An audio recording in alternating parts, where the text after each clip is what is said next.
The most powerful mind program that I've ever discovered is also the most dangerous that I've ever found. And if I had to sum it up in one sentence, it would be, I am responsible for everything. And that sounds controversial, sounds pretty extreme, and I get it. It's actually really dangerous if you don't know how to interpret that properly. And that shouldn't really surprise us, right? Because the most powerful things that we know of outside of mind programs, just regular things, are also the most dangerous. It really just depends on the user, whether it's a powerful force for creation or it's a powerful force for destruction. This also isn't an easy mind program to download, even if you want to. So in this video, I'm going to talk about what makes this program so powerful, the 2 blocks that most people will encounter if they want to download it, and then how to get around it. And then finally, I'm going to tell you this shift, and it's a subtle shift that you have to make to turn this from something that's really dangerous, that opens you up for manipulation and control from other people, into something that's really powerful, that gets you what you want every time. For those of you watching this for the first time,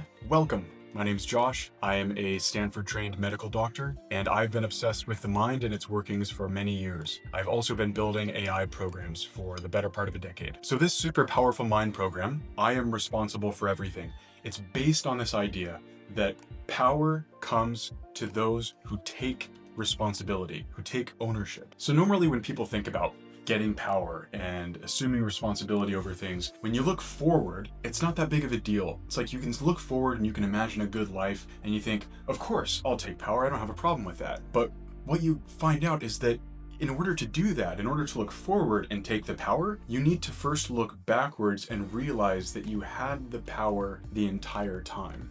And I think that's the biggest blocker for people in coming to terms with this, because no one wakes up and is magically different. If you're powerful, I don't mean the power that you get from a role promotion or a position or your physique or something that's kind of external, but if it's deep core power of like you are capable and competent, you're able to change things the way that you want to change them, irregardless of what your situation is, which I would say is true power, and that's what people really want, at least that's what I want, then you have to recognize that that didn't change, that core part of you has been there the whole time. And so the first major block is looking back and going, shoot, all this stuff that's going not quite right in my life, all the things that I normally complain about, all the problems I have, it's up to me. Because if I'm taking power into the future, then I need to recognize that I had power all the way in the past, and I need to come to terms with that. Most people can get their heads around that, but the tough part, like the true block, the true first block, is the everything, that word in the sentence. It's taking responsibility for everything. So there's a very natural objection here, okay, which is, well, there's obviously things that aren't in my control, right? Like if I have control over whether or not I choose to go park in, a handicap spot or something, but do I really have control if somebody else chose to park in my spot? And that sounds very reasonable, but let me give you a different perspective on why that might not be the case. There was this guy back in the 60s or 70s, and his name was Alexander Solzhenitsyn. He was a Russian, and he lived in the Russian gulags. And he got quite famous because he wrote a series of books and ended up winning the Nobel Prize. And so he reflected very deeply on his circumstances, which anybody could look at that, living in a gulag and being a prisoner, as an incredibly difficult position where you don't have a lot of power. But the crazy thing that he argued is that every person has responsibility for the state of the world. And he famously stated that the line between good and evil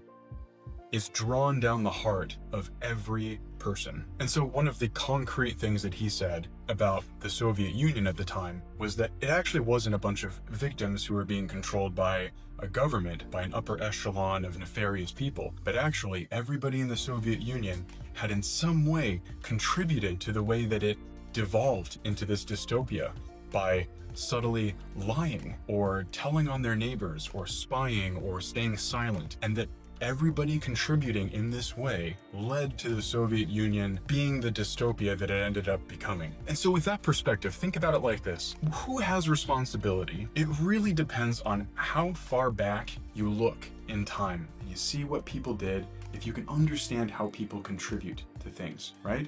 So if you just walked into the office one day and you're new there and you see somebody who's yelling at somebody else and then that somebody else is crying, you might think, snap judgment. Oh, that person's being really mean and rude to this other person, and that's the bad guy, and that's the victim, right? You understand that there might be more going on than meets the eye, right? Maybe that person who's crying actually did something that was pretty awful to that person, and the person's justifiably angry.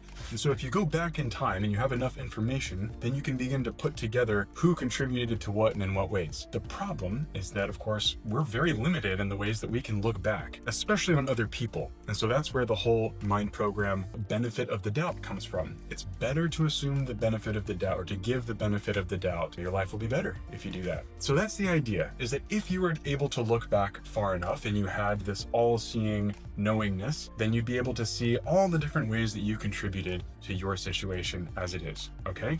So that's barrier number one. Barrier number two, you hit pretty quickly after that, where you go, okay, I can understand where you're coming from on an earth level, like my life level. I get all that. But, then there are other things that just absolutely seem out of somebody's control, right? Like some people are just born into abject poverty. Some people are born with horrific diseases. Some people are born in a different culture, have a different skin color, have different racial profilings in different countries, different times. There's all sorts of things that you start to go, well, hang on a second, like this doesn't really seem to add up. To some extent, we're still victims of our circumstance. And so, yeah, we might be powerful to some extent, but we're not that powerful. Our power is contained. Now, I want to tell you a story from my own life that helped me to see past this. And as you guys may know, I grew up religious. I was Mormon for a long time. And so we, of course, believed in a life before birth, as lots of people do. Left the church, and then I had a horrific relationship with a narcissist. Absolutely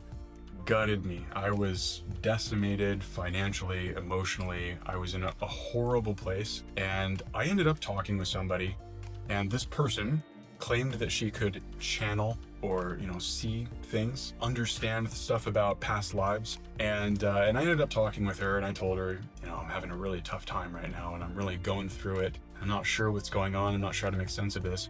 And she suggested that, maybe in your past lives you did something that was really awful. Maybe you did some terrible things. Now, I know that sounds really twisted, and it sounds like you could easily take that and it could turn so quickly, it sounds like it even does, into victim blaming and shaming and justifying everything that happens to somebody as their fault. But I want to show you maybe I got lucky, but I want to show you one perspective that I got from this that unlocked it for me, and it turned out that it didn't have to be that destructive. Because in that idea is this assumption that if I could go back far enough before I was born, then, same rule applies, we talked earlier, everything would make sense. All of the actions that I took would help me to understand that the position that I'm in right now is a consequence of what I did in the past, before this life. Now, I know you might be thinking, okay, we're talking about past lives and who in the world's going to be able to know that? Sounds like we're getting really out into the deep end here. And I agree with you, but let me introduce one super powerful thing that might help you to get around this, because it helped me, which is that usually when we think about things that we believe, we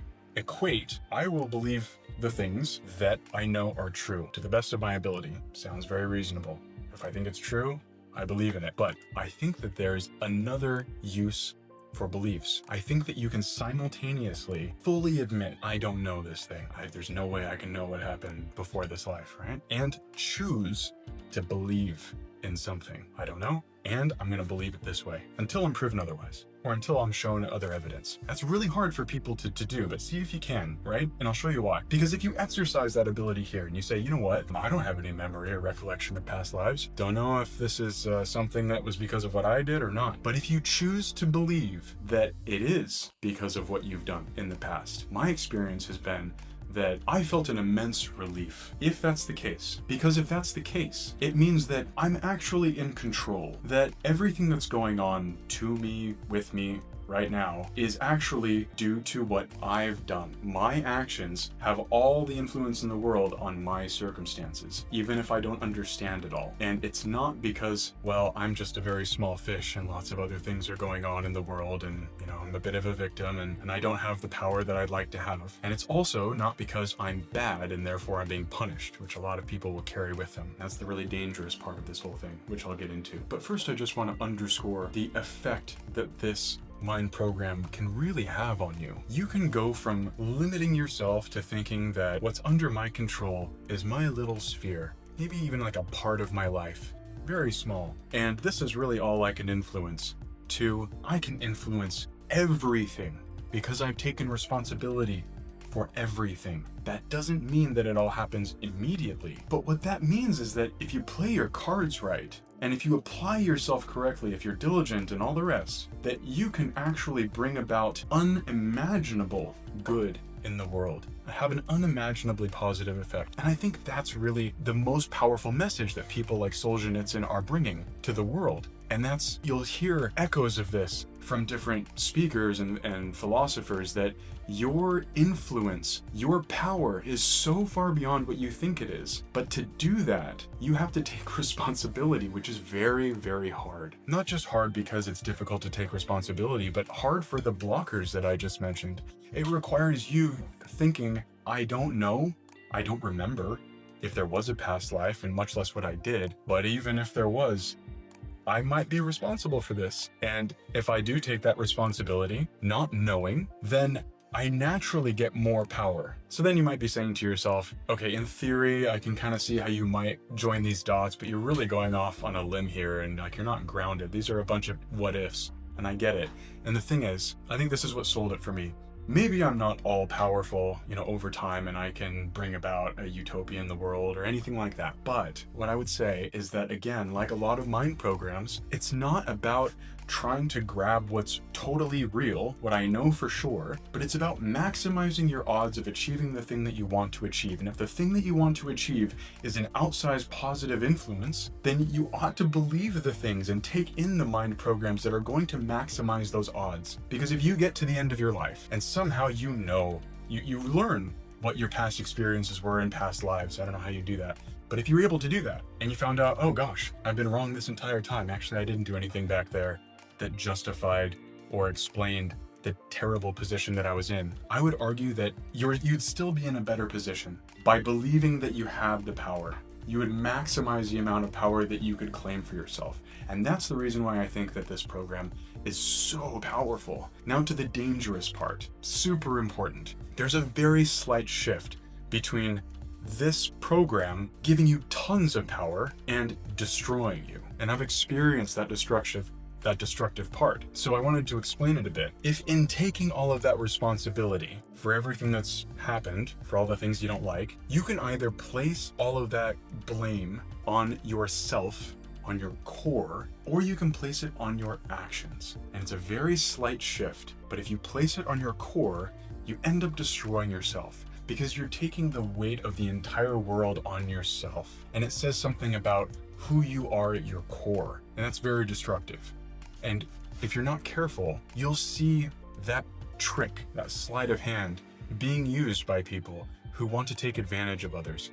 And I've seen this used in friendship circles. I've seen it used in spiritual circles, in religion, that it's your fault, that you're to blame, and it carries shame with it. But really, I think the way to look at this is not that you need to carry the weight of the world, but recognize the power that your actions and your words and your thoughts have, the weight of them. So you take responsibility on your actions. And that way, you learn how to act in a way that doesn't cause suffering, that brings about good in the world, and you don't diminish yourself.